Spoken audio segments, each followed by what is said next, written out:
Each day, inmates perform their own cell inspection, checking for anything illegal, but also for cleanliness.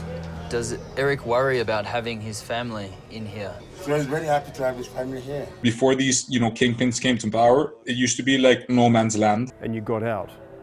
What do you think you might have done to the man that shot you? Voy a matar todos. Voy a matar todos. Everyone in San Pedro has to have some kind of job. Number 5, Behind Bars, the shocking reality of Venezuela's inmate-run prison system. Welcome to the General Penitentiary of Venezuela, also known as PGV, where the inmates themselves run the show. This is not just any ordinary prison. It's one of the most dangerous in Venezuela, where heavily armed prisoners with automatic weapons and grenades rule the roost. Inside the walls, the prisoners have formed a society with open-air bazaars, offering everything from Coca-Cola to crack cocaine. Several days a week, they welcome their girlfriends, wives, children, and extended families for visits, birthday parties, and even music festivals. But don't be fooled by the festivities and the bazaars. There's a strict code of conduct that must be followed by all inmates, or else they face brutal punishment. The prison's de facto government collects a tax called La Cosa from most inmates to purchase goods that come into the facility. If they don't pay, they are sent to the church, which acts as both a house of worship and a debtor's prison within the prison. Filmmaker Andres Figueiredo Thompson captures the story of La Cosa in a new documentary, filmed over the course of 8 years. The documentary explores the structure of the self-organized society, where dissenters and those deemed social radicals were treated harshly. LGBT inmates, for example, were cast out and forced to live on the roof of a building. Figueiredo Thompson himself has a personal connection to the prison, as his family was targeted by the government of then-President Hugo Chavez. His stepfather led one of the last independent media outlets in the country and fought escalating government harassment for years.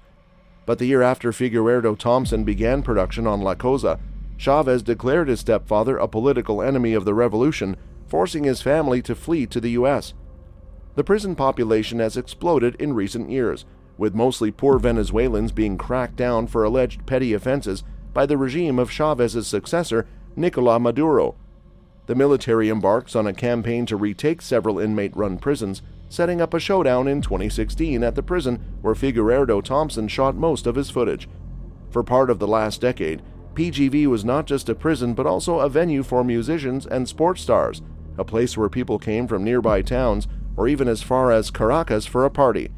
But make no mistake, life at the PGV was like walking a tightrope over a pool of sharks, where abiding by an unwritten code was obligatory and prisoners lived under the constant threat of ruthless punishment if they stepped outside of it. In La Cosa, you'll see the human story of current and former inmates searching for salvation through religion, music, and even politics. But you'll also see the danger, the violence, and the raw reality of life in one of the most dangerous prisons in Venezuela.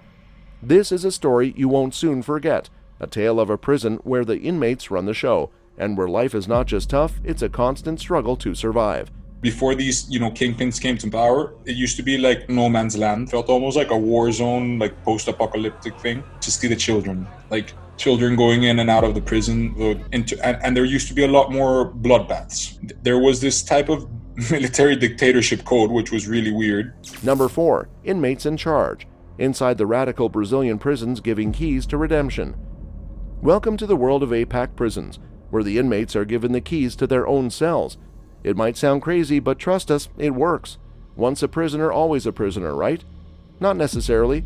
In APAC prisons, the focus is on rehabilitation and providing opportunities for prisoners to turn their lives around. Let's face it, many prisoners come from difficult backgrounds, lacking education and job opportunities. Add in drug addiction and the consequences of mass incarceration, and it's no wonder so many prisoners reoffend. But APAC prisons is different. They offer an alternative methodology of incarceration and rehabilitation, one that humanizes the punishment and prepares offenders to re-enter society. The key to the success of APAC prisons is trust. The recuperando, or recovering person, has the power to make decisions and understand the consequences of their actions. Alongside the structured routine, instilling a sense of responsibility and supporting the prisoners ready for their release are key elements of APAC. Ferreira, the founder of APAC, explains that mutual help and companionship among prisoners is crucial in their journey towards recovery, and it is an approach that is not commonly seen in traditional prison systems. This approach enables prisoners to support each other and avoid making mistakes or hasty decisions. By slowly understanding the impact of their crimes, not just on those in the immediate vicinity, but on the entire community, the prisoners begin to take responsibility for their actions. With vocational and professional training under their belt, a continued relationship with their families, legal and health assistance, the prisoners are far more prepared for the outside world. And the results speak for themselves.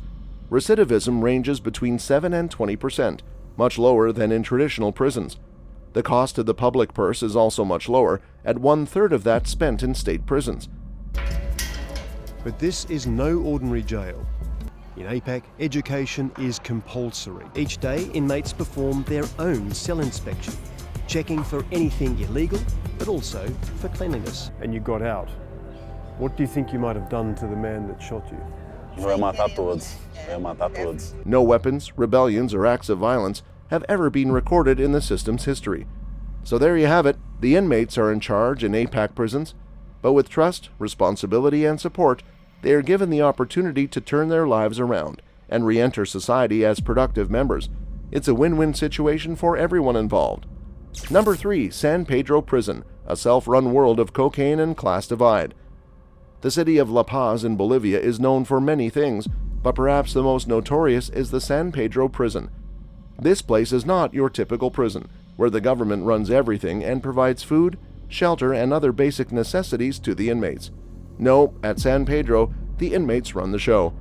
I remember. Yeah. How long ago do you think that was? Must have been 10. 15 years. Imagine a place where the prisoners are completely in charge and the guards only patrol the perimeter to prevent escape attempts. That's San Pedro. It's a place where 3,000 inmates live in a space designed for only 600, and they're not given rations or accommodation by the state. Instead, they rely on the generosity of family members or work inside the prison to make ends meet. But what kind of work can you do in a prison, you might ask? Well, there are plenty of options, from bartending and cooking to running a shop or even working as a security guard. And if you're lucky enough to have some money in your pocket, you can buy a nice cell in one of the prison's gated communities, complete with flat-screen TVs and even jacuzzis. That's right, the prison has a real estate market, and the process of buying a cell is surprisingly formal.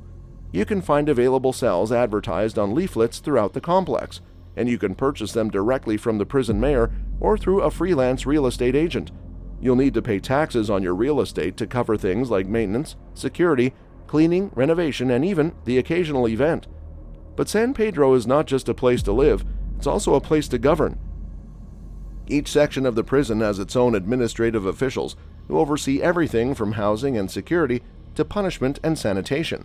And every year, the prisoners democratically elect a mayor who has the highest authority in the community. Of course, with all this autonomy comes a certain level of lawlessness. San Pedro is infamous for its cocaine production, which is a major source of income for the community.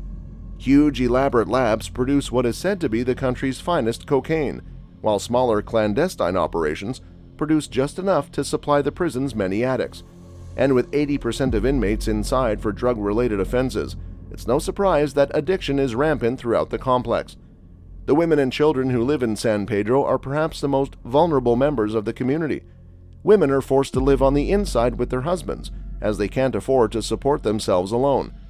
Many bring their children with them, who only leave once a day to attend a nearby school. Life on the inside leaves the women and children vulnerable to abuse, resulting in frequent occurrences of rape. It's a tragic situation and one that highlights the darker side of life in San Pedro. The Bolivian government has been planning to close San Pedro for years now, citing overcrowding, rampant drug production, and the inability to protect innocent family members from abuse. But every time the issue is brought up, the inmates riot in a desperate attempt to protect their homes and community. Living conditions may not be ideal in San Pedro, but they're still preferable to the notoriously harsh and strictly controlled prison in the impoverished city of El Alto, where most prisoners will be sent upon closure. San Pedro Prison may be one of the most notorious prisons in the world, but it's also a place of incredible complexity and autonomy. It's a place where inmates have created their own society, complete with a real estate market, political system, and even a thriving cocaine trade. And while the conditions may be harsh and the risks high, there's a sense of community and camaraderie that's hard to find in the outside world. Number 1. The Attica Uprising, when inmates took control and demanded humanity. It was a hot September day in 1971 when tensions at Attica Maximum Security Prison in upstate New York boiled over. The conditions were brutal. Prisoners were issued only one roll of toilet paper a month, and asking for more could lead to a beating. Black prisoners were treated even worse, with many saying it felt like they were back on the plantations of slavery. But on this day, things were about to change. More than 1,000 prisoners, including Arthur Harrison, decided they'd had enough. They revolted, taking 39 guards as hostages and seizing control of the prison. It was a terrifying event for everyone involved. Sociopaths and psychopaths were among the prisoners, making it a dangerous place for both inmates and guards. It was a strange dynamic, as those in the yard had to be afraid of both their fellow prisoners and the law enforcement officers surrounding the prison with guns. Reporters and TV cameras were allowed into the prison yard as one of the prisoners' demands, and the world watched as the standoff unfolded. But 5 days after it began, the uprising came to a bloody end.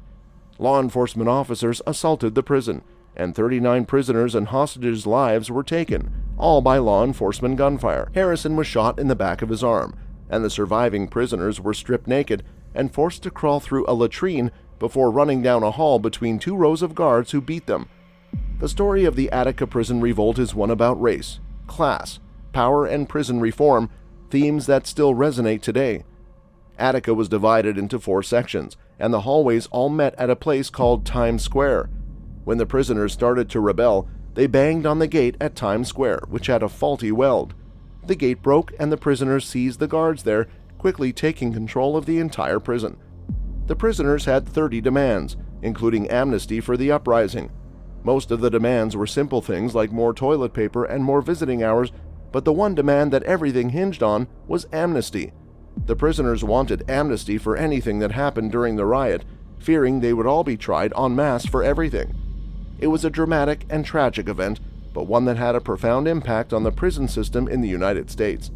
It brought attention to the harsh conditions and treatment of prisoners, leading to changes in how prisons were run. It's a reminder that even in the darkest of situations, there's always hope for change.